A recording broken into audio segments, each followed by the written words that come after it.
What is going on, guys, and welcome back to the channel. Today we're going to be testing something that I wanted to do for quite some time now, and we finally have a perfect candidate. Right here behind me is our $500 super cheap turbo Civic build. If you guys haven't been following along, this is a car that we picked up a little while back for 500 bucks. We did a manual swap, got it on Honda, and then proceeded to build the cheapest possible turbo kit that we could put together. If you guys want to check that out, it has its own build series on a playlist on the channel, so make sure to go back and give that a look. But currently everything has been working out great, but when you drive it around town or get stuck in a little bit of traffic, the intake air temps get a little bit hotter than I would like. So we're going to try to mitigate some of that today. I think part of our issue is that we don't have a turbo blanket and our downpipe and exhaust isn't wrapped. And also it's a very small turbo, so the heat that's coming off of the cast steel exhaust housing is getting soaked up by the cast aluminum compressor housing. So I think we can do a little bit better than how it is. Now the way we're going to be testing that is we have two temperature probes that we're going to put in the engine bay, and then we'll also monitor the intake air temps through the Honda, and we'll drive it around, simulate some traffic, and see what our baseline numbers are. Then we'll come back, I'm going to paint the downpipe and full exhaust, and then we will put our turbo blanket on, and I will wrap the downpipe and part of the exhaust at least to the point where it goes out of the engine bay, and then we'll repeat that test again and see where our numbers are. I think it's going to definitely help improve it some, but even if it's not a huge number increase or decrease, I think it's going to be beneficial to do, because it's always a benefit to have as much heat in the exhaust housing side of the turbo as you possibly can. So let's get through the intro and jump right into today's video.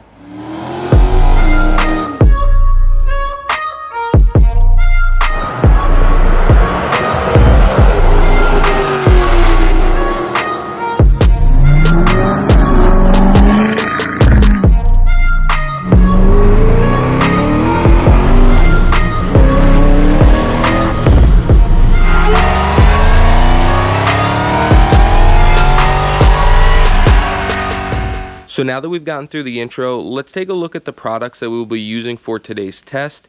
Everything that we use in today's testing will be linked in the description down below.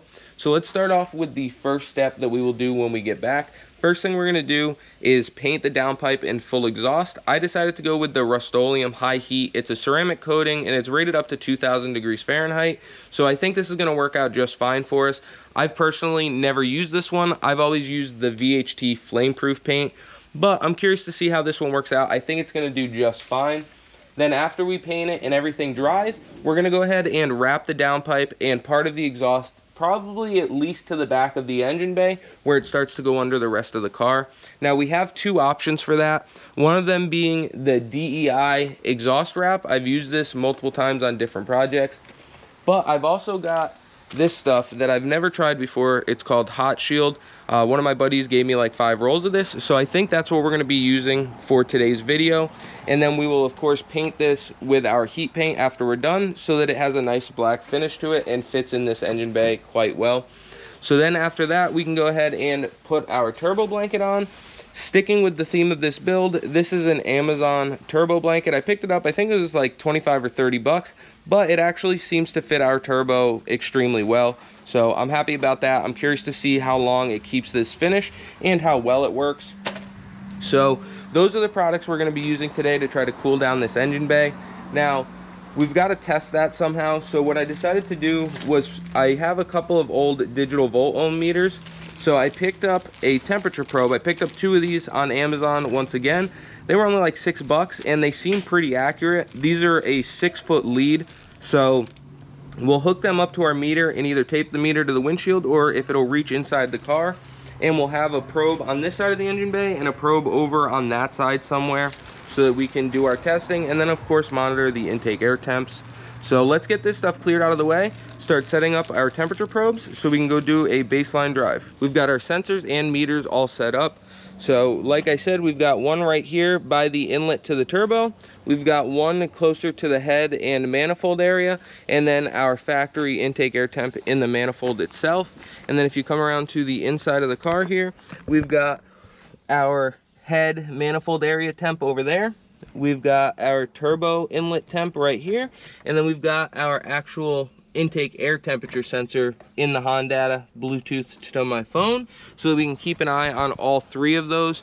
So first thing I want to do is we will close the hood, we'll get this thing fired up, let it get up to operating temperature, and then take a reading from all three sensors and just see what it is while it's sitting here idling up to an operating temp. Then we'll take this thing down the road. I want to do a little bit of back road, like cruising driving, and see about what we get there. And then we'll hop on the highway and maintain a steady speed, just cruising down the highway, and see what it reads or what it balances off at. Now, all of these tests, I'm gonna keep track of what temperature we let it idle up to, and also the speed that we're going on the highway and things like that, to try to make this as comparable as possible after we get everything painted and wrapped, so we can repeat the same process. So let's get a camera set up, close the hood, and fire this thing up. So let's go ahead, fire this thing up, and we'll let it run until our coolant temp gets up to operating temp, and just repeat that same temperature after we do the wraps.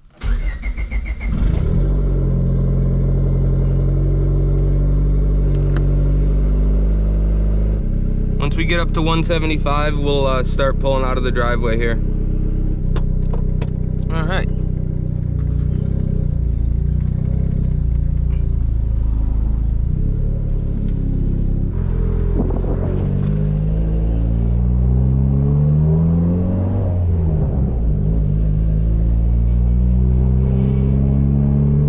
So our coolant temp is up to 181.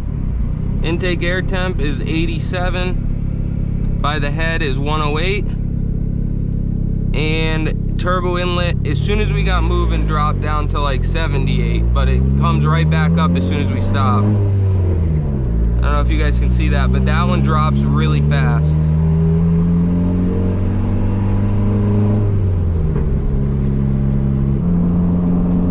Get a little heat in the turbo.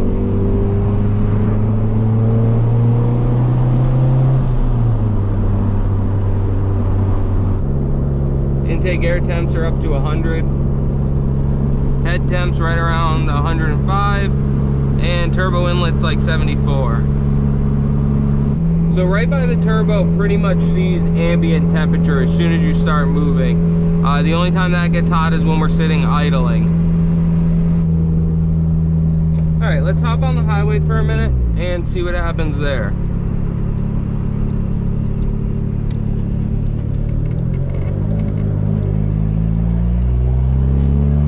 So 110, 130, and that one's at 100-ish right now.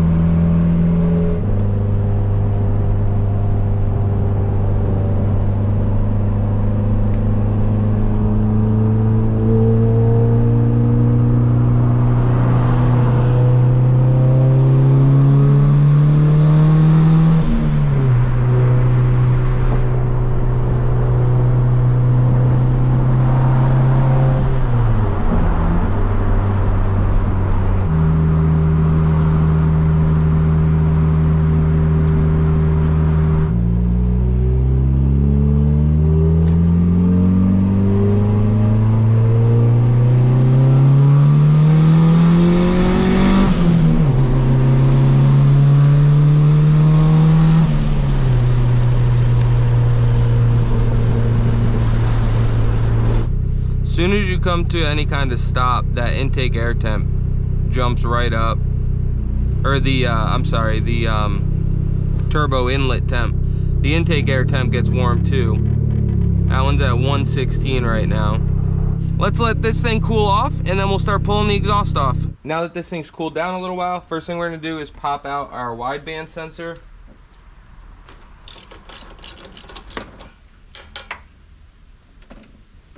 Get this out of the way. We're gonna go ahead, get under there. I've got a V-band down there. We'll loosen that one. Then we'll come up here, pop this one off. Downpipe should come off, and then we can just start undoing our exhaust hangers.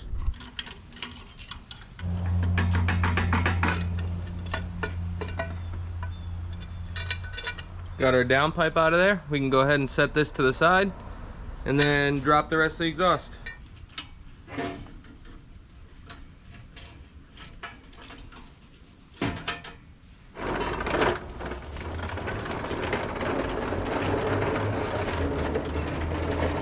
So we got the exhaust and downpipe all cleaned up, got it taped off, and we are getting ready to spray it. So we're gonna hit it with a couple light coats of the heat paint, and then I'll probably come back over it with a heavier coat.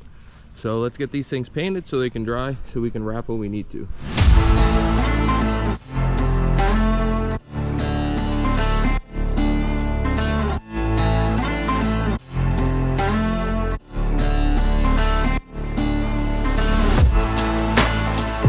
So while I was waiting for the exhaust and downpipe to dry, I figured I'd give this thing a good look over, and I also decided that we're gonna try to wrap the manifold the best we can. I know it's a cast manifold and they hold a lot more heat than like a ram horn or something like that, but I think it was just because it's so close to the compressor housing of the turbo, and that being aluminum, it's just soaking up all that heat. So I figured anything we can do to try to keep that temperature down would be a good thing. Sorry I didn't show much on wrapping this, but you guys can't see much, and honestly it was a pain because of the shape of the manifold. The wrap just wants to keep sliding down, so I used some of the wire that came with that wrap to hopefully hold it in place, but we're just gonna have to see what happens. It kept wanting to make creases along the side as it tapers in because it's not a pipe, so like I can't wrap it sideways to take up that slack like I normally would. I just have to go around and around it, and I tried my best. It kind of looks kind of like crap, to be honest. On the bottom it's a lot worse. Up top I tried to make it look somewhat presentable, but once the turbo and the blanket and all that stuff's in here, I don't think it's gonna look that bad, especially once we just spray over it black. But I'm hoping for the best here. We'll just have to see what happens with it. So let's move on to wrapping the downpipe and the exhaust. So we're gonna start wrapping the exhaust. We're gonna start at the bend here and work our way back. I'm not gonna go crazy into detail on wrapping this stuff because I've done a video on that previously on the GTO. So you can go back on the GTO playlist and check that out if that's something you wanna see. But for now, we're just gonna run through this, get it done so we can get it back on the car and do some testing.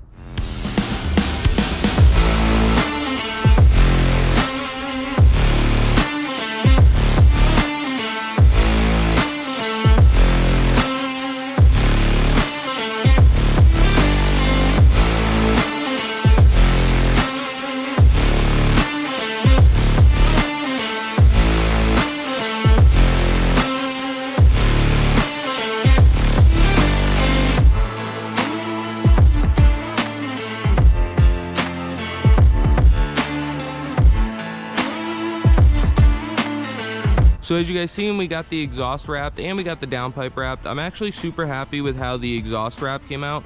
It looks pretty good, and that HOTSHIELD stuff actually works really well. Like, it's not terrible to work with. The DEI stuff is pretty similar to work with, but the downpipe came out all right. I like how the exhaust came out better, but it's not my worst work, so we'll rock with it.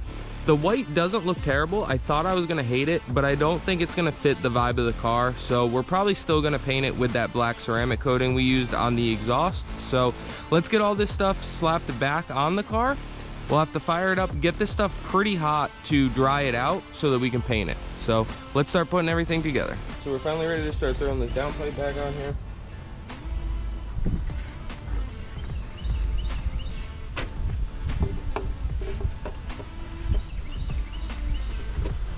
As you guys can see, we got the exhaust hung up there. We're gonna have to pop it back down just to paint it after, but we got the V-band on. Everything's on there, hung properly and tight. Looks pretty good. Really doesn't look as bad as I thought it would with the white wrap. So we're gonna go ahead, fire this thing up in a minute. We got everything in the proper place. Tip placement looks decent. So I'm just gonna tighten up this last V-band that we have right up here, and we'll fire this thing up. I'm sure it's gonna smoke and steam and all kinds of stuff for a little while, and then once everything heats up, steams all of our moisture off, starts to dry up, then we can get ready to paint it.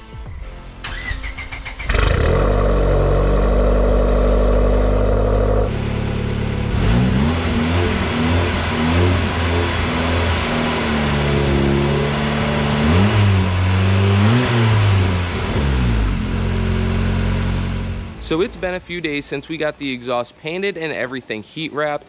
Now initially I was waiting because I wanted to let everything fully dry so that we could use that high heat ceramic coating on it and paint all this stuff black to match. But I actually like how it turned out with the turbo blanket and the wrap being white. I think it looks pretty sweet. So I haven't 100% decided if we're gonna go through with painting all of that black or just leave it. Let me know down in the comments what you guys think, and I'll decide in the future if we decide to paint it. So for today, we're just going to carry on and do our testing as it sits. So we're going to be using the same temp sensors. They're in the same location. I haven't moved them. And then our intake air temp. Now down here by this temp sensor at the inlet of the turbo, you might notice that we do have a nozzle chilling there.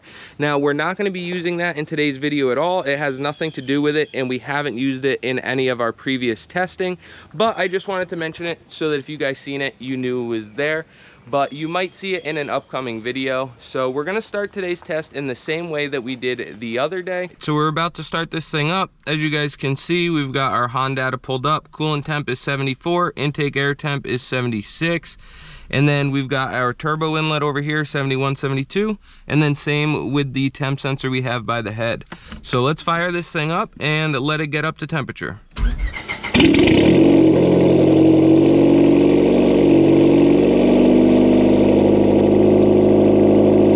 We are up to 173 degrees, 175, and we can start driving. 86 at the turbo inlet, 82, and we were right around 100 at the head. Intake air temp was only 82 when we started.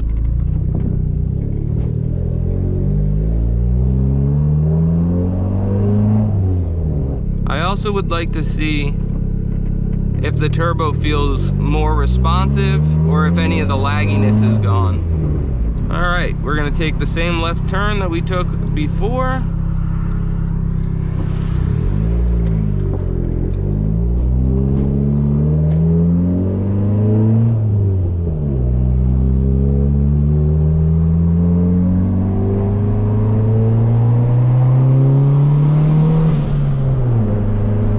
Tried to break the front tires loose there. Still 113, 115 at the head, 74 at the inlet, 93 at the intake air temp sensor.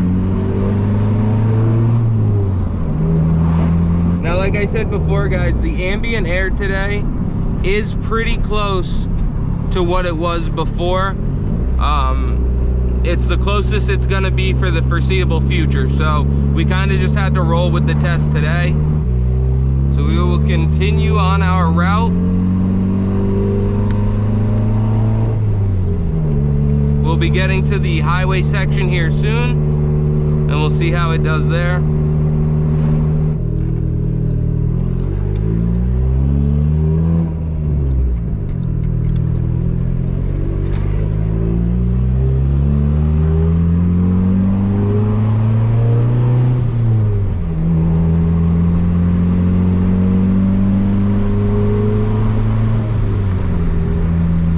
Continuing on with our route here, a little bit more back roads driving. Turbo inlet pretty much has been hovering right around the same, between 70 and 75. 75 when we're like in a slow traffic, but as soon as you get moving, it's right at ambient, which is good. And then our head temperature, or the one by the head, is down to 100 cruising. So I definitely think we lost some temperature there, which is a good thing. That means the engine bay is a little bit cooler.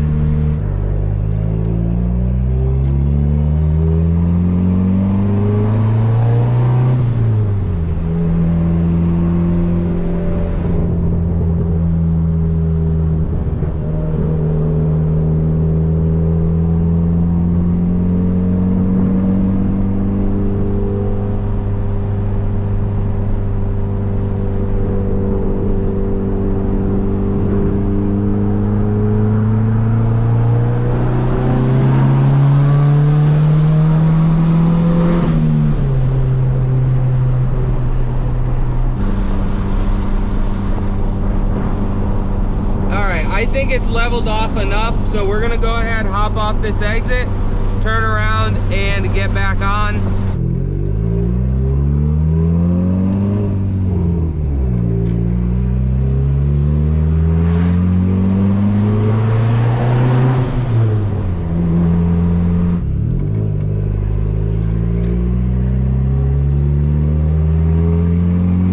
This is a pretty cool on-ramp, actually. Notched right through the ledge of the rock.